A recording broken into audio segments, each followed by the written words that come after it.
What's up, guys? Welcome back to another episode of Behind the Facade. I am your host, Gavin J. Gallagher, and on this podcast, I explore the mental and emotional game, often playing out subconsciously, both in your mind and the mind of everyone else in the real estate or property investment market. The key to success in this game is to master your mindset and behavior, to take control of your thoughts, your emotions, and most importantly, your ego. Welcome to the show. Guys, real quick before we begin, just want to ask you a quick favor. If you can, please stop what you're doing and leave a review for the podcast. Whatever platform you're listening in on, if you can give us a 5-star or whatever the highest rating is, it would be fantastic. And even better, if you found it useful in any way, please write that down on a very brief review if that's possible. It makes such a difference to how the podcast is received out there and pushed out on various platforms. That's all, nothing else to ask. Now let's get on with the show. All right, guys, picture the scene. It's 2006. I'm a 34-year-old Irish guy.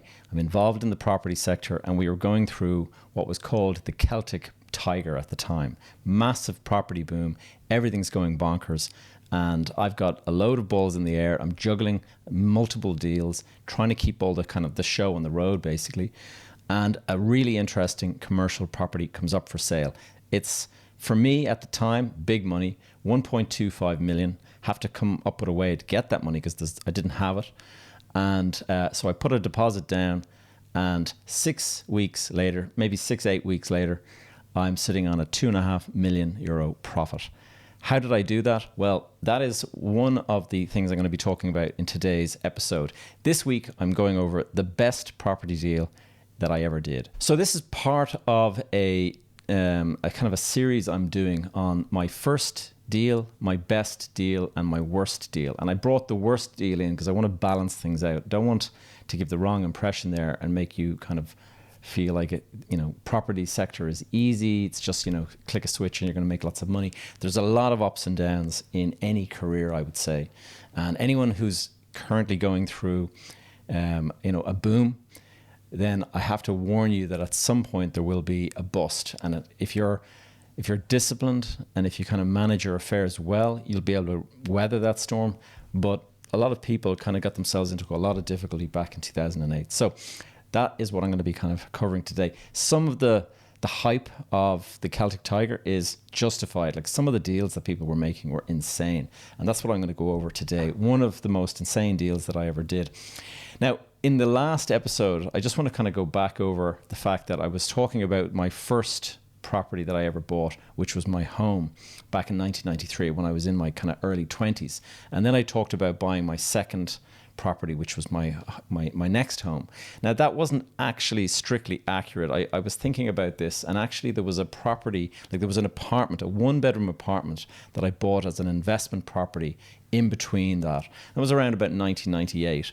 And while it did okay financially, I have to be honest, it was a bit of a headache. And it was a property located over an abracadabra sort of takeaway place on Westmoreland Street. In fact, the abracadabra is still there. So if you're familiar with Dublin, you'll know abracadabra on Westmoreland Street. I had the apartment on the second floor above it. And the problem with buying the problem with buying any apartment over any takeaway place is you don't realize it at the time when you're going to buy it. But a couple of months after owning it, I realized there is a constant smell of oil fat from the deep fryers that they use in these places. And so that kind of permeates into everything. So that's one of the downsides. But the other downside of actually having a place right in the city centre, and the way the entrance door to this apartment building, there was a staircase and you went through a door, and the door is set back so that it doesn't get wet, and so that you can kind of have a door swing. But unfortunately, because of the homeless issue, and it was back in those days as well, the homelessness issue, there would be always a guy asleep in that doorway. And so if you've been out, for a meal or something like that, and you come back to the apartment kind of like 8 or 9 o'clock in the evening, you've got to ask this poor guy to kind of move so you can open the door of your apartment. And it wasn't always that he was there awake. You'd actually have to force the guy, move him over with the door. And so difficult situation, not attractive to rent a place when it has that issue on a regular basis. And so, the long and short of it all is the property did okay. I think I had an annual rent of about 12% in terms of a yield, so it wasn't bad, and I held it for about 10 years. But it was around about 2012 or something like that, around about then that I sold it. And I would say the banks were kind of putting me under pressure at that stage, so I sold it in the recession. So I didn't do it particularly well on the sale. I think I made probably around the same amount that I paid for it in terms of the sale price. So it was mediocre at best. 12% yield for 10 years is pretty good, but there was a lot of headaches with that property. So I would say it wasn't particularly attractive. Anyway, let's get into, I'm going to go back a little bit. This is not a big deal. This is my first pivotal deal, we'll say. And, I've been talking about buying homes and stuff, but actually this is a development deal that I did. This was my first development deal. And it's when I realized what's possible in the property investment sector. And so about a year after I bought that apartment, and it was sort of sitting in my portfolio, we'll say, collecting rent and stuff, I came across this property in the west coast of Ireland. Now, let me just put this all into context. At the time, I was working as an architect, and I had just set up my own small little architectural practice. And what I was doing with that practice was, there wasn't much work, so I took the first job I could get, which was a domestic house extension for a couple living in Ranelagh at the time. And this was, like a typical, any couple, most people, they have a tight enough budget. And it's going to be, they want to extend their house, they want to do a nice job, but they're only going to be able to get so much from the bank, and therefore they're on a tight budget. And so they wanted to spend, they had like a cap of about 80,000 that they wanted to spend on this extension to their house. And my fee, an architect typically charges about 10% when you're in that kind of spend. And so that was my fee, 8,000. Now, as an architect working on that project, I think I spent maybe 10 months on that project.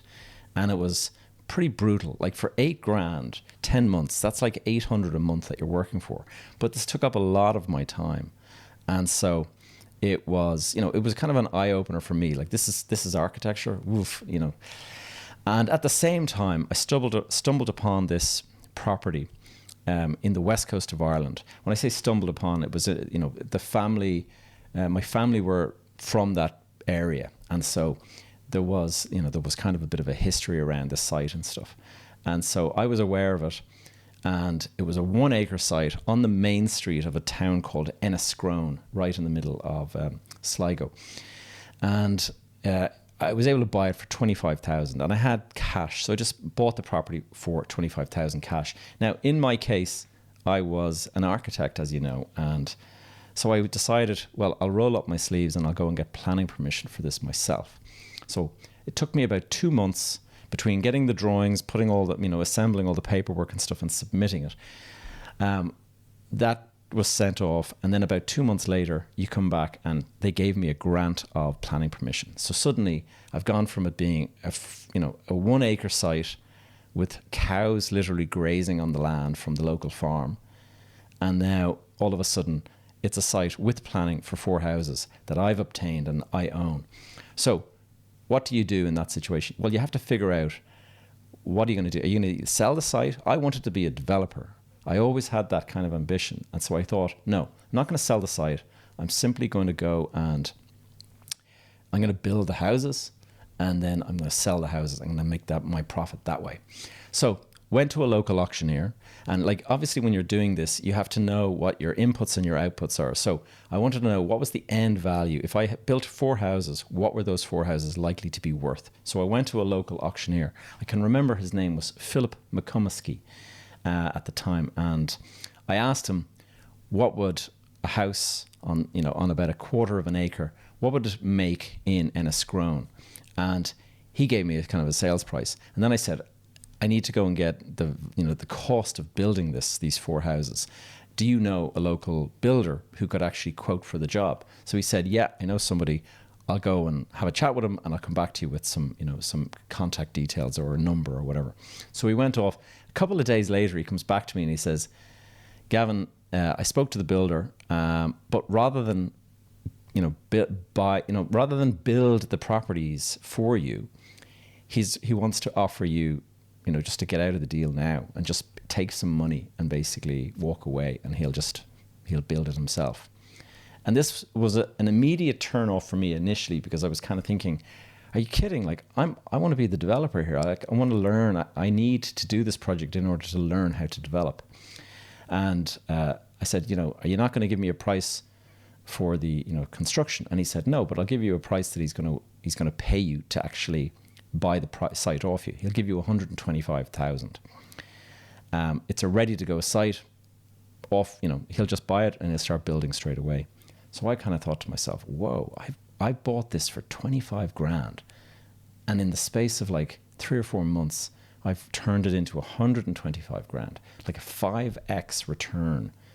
And so this blew my mind. I kind of thought to myself, whoa, like I have just been working the last 10 months for this couple on their house extension, and I'm earning 8,000 for all that work. And in half the time, if not even less than half the time, I've earned 100,000. So this was pivotal moment for me. And it just made me kind of think, you know what, I'm getting out of architecture and I'm going fully into property investment and development. That's where, clearly that's where the economic rewards are compared to architecture. So it was very, very clear to me. Now, I have to kind of, when I go back and think about this, I remember the discussions around this, because I had set up my business and it was only like a year old or whatever. And suddenly here I am talking about pivoting and like closing it down essentially. And I can remember my architectural friends teasing me that I would be joining the dark side, as if I was like Darth Vader or something like that. And but the other thing, I have to be honest, I did harbor a number of reservations about this pivot. And like, first of all, I have to tell you, the name of the company that I established at the time was called Galdivar. And people used to joke about it sounding like the name of some dinosaur, but Galdivar was Gallagher Development and Architecture. And so in my mind, I was a developer and an architect. Gallagher Development Architecture. And so that was playing in my mind. But there was 2 primary reasons why I was harboring these reservations. And the first was, it took me 6 years to get my degree in architecture, like 6 long, hard, slogging years of studying. Now, people kind of think you go off to college and it's a bit of a blast, like, you just drink your way through 6 years of not architecture. Architecture was really intense. A lot of long, basically having to do, at least once a week, I was doing all-nighters to complete projects in time for the kind of handover. And so it was a very, very intensive course. And of course, when you look back on it and you kind of say to yourself, am I going to walk away from 6 years? And that was that was going through my head. Now, of course, in retrospect, what I realized that's the sunk cost fallacy. And that is a kind of a condition that you have in your mind where you feel like you've invested so much already to date that you cannot justify giving up and abandoning it now. And that is also what happens when people are buying shares in a company and they keep on buying as the price is going down, and they keep thinking, I'll keep buying. And when it comes back, I'll make all my money back. And so there's a point where you realize, I'm in deep trouble here, and you have to abandon it. And so it is always worth your while. Like, forget that sunk cost fallacy. Always bear in mind the sunk cost fallacy. It's a fallacy in your mind that you've invested so much that you can't give up now. The best thing to do a lot of the time is just to cut your losses and walk away. Now, the second reason that I had these reservations about pivoting was because, and it's more personal, that my dad, my late father, who had only just died a couple of years earlier, he had been very, very proud that I managed to get into architecture in the first place because, first of all, he didn't go to college. But second of all, it did not, for most of my life, it did not look like, for most of my young childhood, we'll say, it did not look like I was going to be going to any kind of a college. Like, I was not academically gifted in any way. I had terrible, time in school in terms of distraction and stuff. I think I probably had ADHD because I just could not concentrate on the class. And I can remember my report card coming home and always dreading it because the teacher would have, spelling test. Gavin did 1 out of 50 on a spelling test and things like this. I mean, it was brutal. And so, it's unlikely that a kid like that is going to go to college, or at least that's what's going on in most people's minds. But what happened, and this is an interesting kind of aside, is in 1987, my parents took us, the family, like we were kids, took us to America on holiday. And our first stop was New York City. And I'd never been to America before. Landing in New York City and seeing the skyscrapers towering over you is absolutely incredible. I mean, for me, it was absolutely incredible. I was standing there. I just kept on, craning my neck up, staring into the sky, counting the floors and thinking, I've never seen anything like this.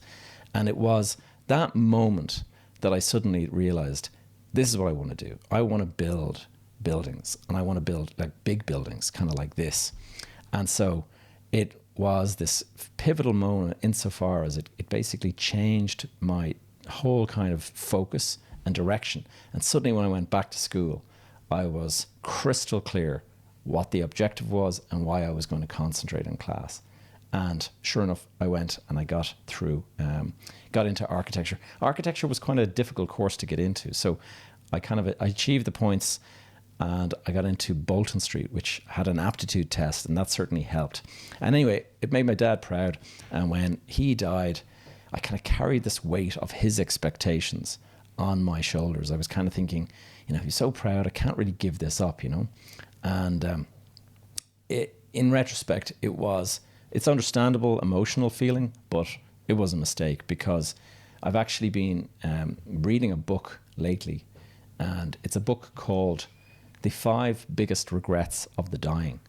And it's a book by a lady called Bronnie Ware. And she was a palliative care nurse for her whole career.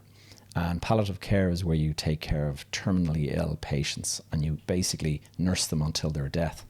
And so it's obviously a pretty difficult job to do, and it takes a certain type of person. But this nurse, Bronnie, she spoke to all of her patients over the years, and she built up this list of all of the regrets they had on their deathbed.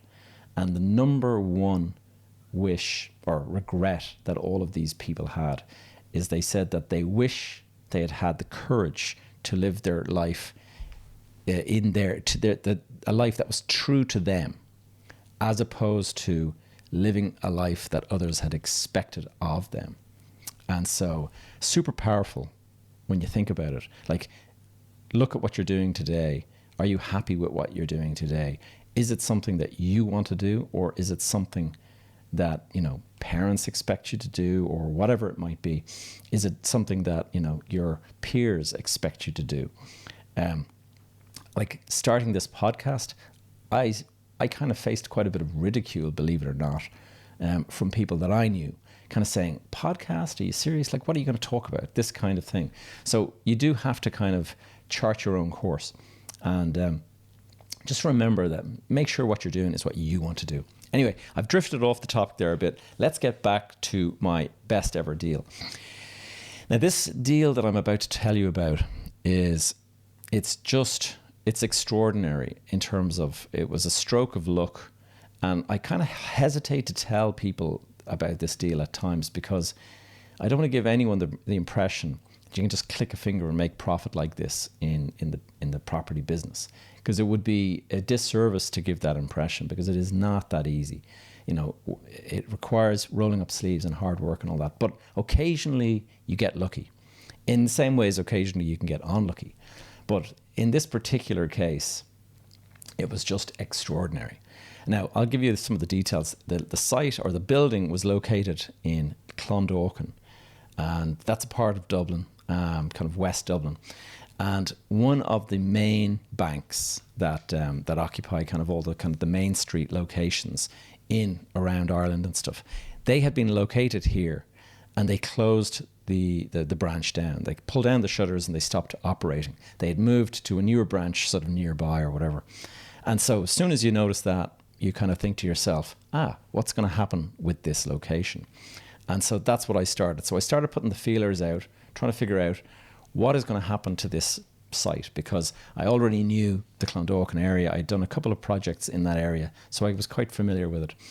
And I spoke to a couple of agents and they confirmed, it's coming on the market probably in about 2 months or something like that. So that little bit of information is absolutely vital.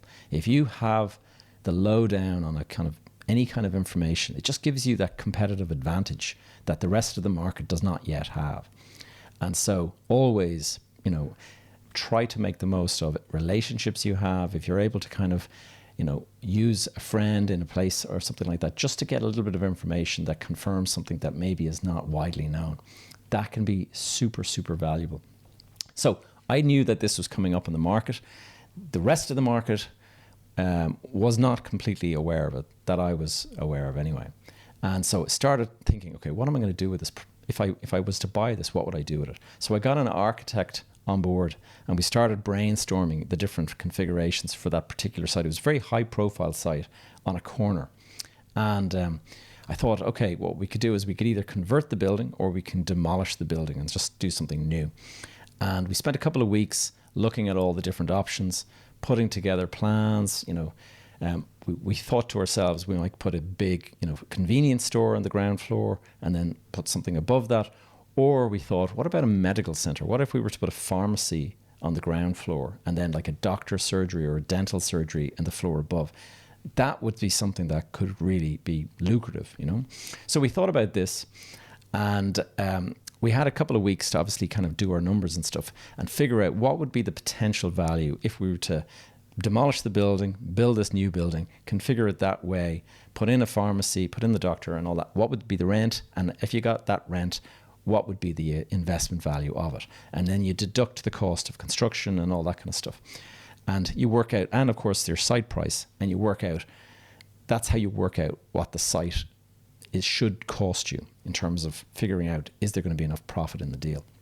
So in this case, I worked it out that we could afford approximately 1 to 1.25 million for this property. And that would allow me scope to demolish the building, build something new, and have enough profit left over after paying for the site and stuff. When it eventually hit the market, like it was a couple of weeks later, as we kind of anticipated, they put it on the market, they advertised it, and a lot of people will see this and they'll kind of like say, oh yeah, we must go and have a look.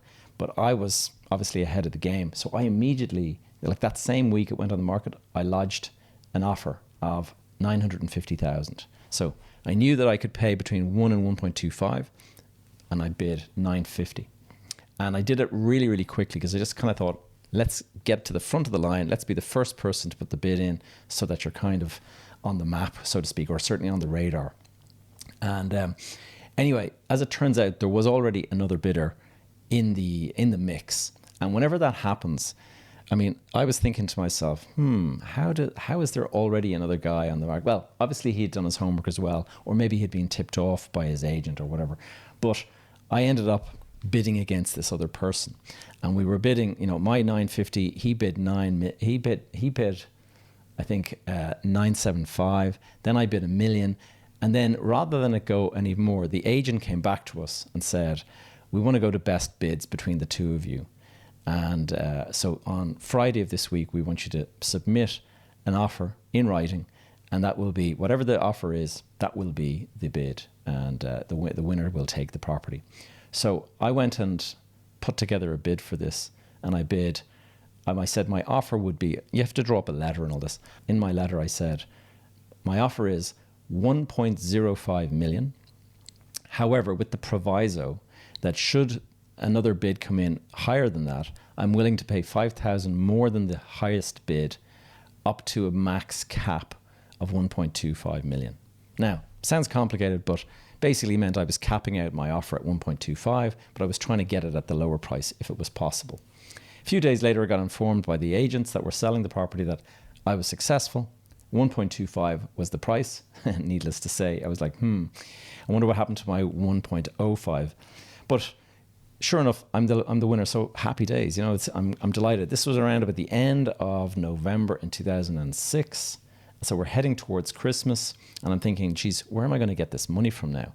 Like initially, you're kind of thinking, yay, we won it. Next minute, you're thinking, now, panic stations. Like, where am I going to get 1.25 million? I barely had the initial deposit to put it down. So this was going to be a bit of a struggle. Now, I called my bank manager, and at the time, I used to lavish all this love and attention on my bank manager and the various people in the branch that looked after stuff. So I would have sent her this huge Christmas hamper worth about €250, be filled with wine and all the different kind of stuff that you get around Christmas time. And so it'd be a huge hamper. So you'd feel very special if you got this kind of hamper. And so I was kind of seeing, in her eyes, I was this special customer, we'll say. And I kind of said, look, I can barely put this deposit together. Like, I'm actually going to need to dip into my overdraft to actually fund this. But the bigger problem is that I'm going to need the full 1.25 in a couple of weeks' time.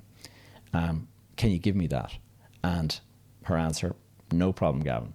And that's the way it was back in 2006, 2007. That's probably one of the reasons why the banks ended up in the difficulty they were. They were very, very easy at giving out money. They knew that, you had various other assets in their, under their kind of control, and therefore they were quite comfortable to give it away.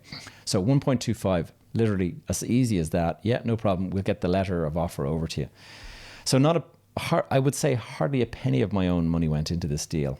So I'm looking at about a 12 to 18 month project timeline to buy the property, get the planning permission, go and demolish the building and build out the new building, and then fill it with a tenant. So 12 to 18 months would be kind of a pretty decent turnaround, maybe 24 months. But I was thinking to myself, 12 to 18, I'll have this project completed, and I'm probably going to need to borrow about another $1 million in order to fund the construction and things like that.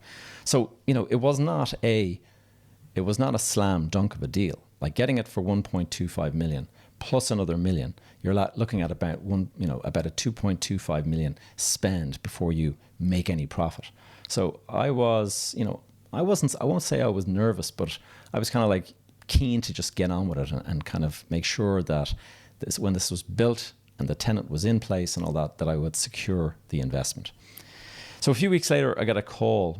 My architect's starting to work up plans and all this kind of stuff. And I get a call from an agent pal of mine. And he's an agent that works in the commercial kind of retail space. And it was kind of out of the blue, didn't expect it. And he wants to meet for lunch. So I say, yeah, sure, let's meet for lunch. So I think this was early January at this stage. And the building was now mine. And the architects were working on the plans. And we're having a bit of lunch, talking about, Christmas and the madness and all that. And he goes, by the way, did you buy that old building, the old bank building in Clondalkin? And I said, I did. Why? And he goes, I've got some good news for you. He says, there is a financial institution that was looking at that project and they wanted to buy it. But they didn't, they have all these kind of internal committees and stuff. And in the time it took for the committees to meet and to get kind of approval to actually make a bid for the property, you and this other guy had bid against each other and you secured the bid and you secured the property. So he says these guys have only now just got approval and now they're saying, hold on, the property is off the market now. So I've been instructed to come to you and try to buy the property back for them. And I was just like, ooh. Now, this is the point where you start playing hard to get. And it's, you have to kind of know how hard to play. There's a kind of, there's a fine line between being seen as a bit of a shyster and being somebody who, just genuinely has other plans and wants to kind of get on. So he was kind of saying, look, what would it take for you to walk away? And I was saying, I have an architectural team working on this. We have, feelers out there for pharmacists and doctors and all of this kind of stuff. And the team's been working away. There's going to be abortive costs if I go and tell the architects to drop everything now and stop put everything away. We're going to build a medical center and I'm going to make some good profit here, So I don't really want to sell it at all. And that's kind of like where I left it. Anyway, back and forth for about a week. And eventually we agreed on the sale of the property at a price, and I'm not kidding you, at 3.75 million. And the closing in like 4 weeks or something like that. And this just blew my mind. A 2.5 million profit in the space of 6 or 8 weeks of ownership of the property. It was just absolutely crazy. It was mind-blowing. And like what was particularly incredible about this particular deal, the extraordinary part of it, is that because I put almost zero cash down, it was an absolutely incredible return on investment. So there's different types of return on investment. There's the ROI, return on investment, and that would typically you would measure that based on the price you paid. So we paid 1.25 and we sold it for 3.75. That's a 330%, return, we'll say. But I didn't put that much money in. Maybe let's say I put 100,000 into this deal or 70,000 into this deal. I turned that 70,000 into a 2.5 million profit. What does that equate to? That basically breaks calculators. It's kind of like, it's a massive, massive return. It's like a 30x return, we'll say. So it's just incredible. You don't do this kind of 30x return in the space of 2 months. You just don't. And, so before I go on any further, I really have to reiterate that kind of a deal is not typical of what you would be out there, managing to do. You might get lucky. Of course, you might get lucky, but for the vast majority of people, you're just not going to get that lucky. And in fact, as I'm going to be talking about in the next episode of this podcast, I'm going to be talking about my worst deals where I got very unlucky. But the best way to describe this deal was it was a fluke. And flukes come around now and then, and obviously it's fantastic when they do.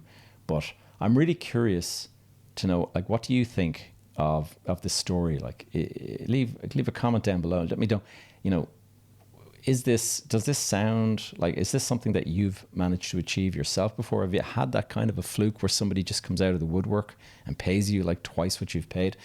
I don't know very many people who've achieved that. I do know some people who've done similar kind of deals, but it's kind of once in a career. It's not a regular thing. So very curious anyway. Let me know. And also, if you've had any kind of just incredible luck around the property industry, comment below. Let me know what you think.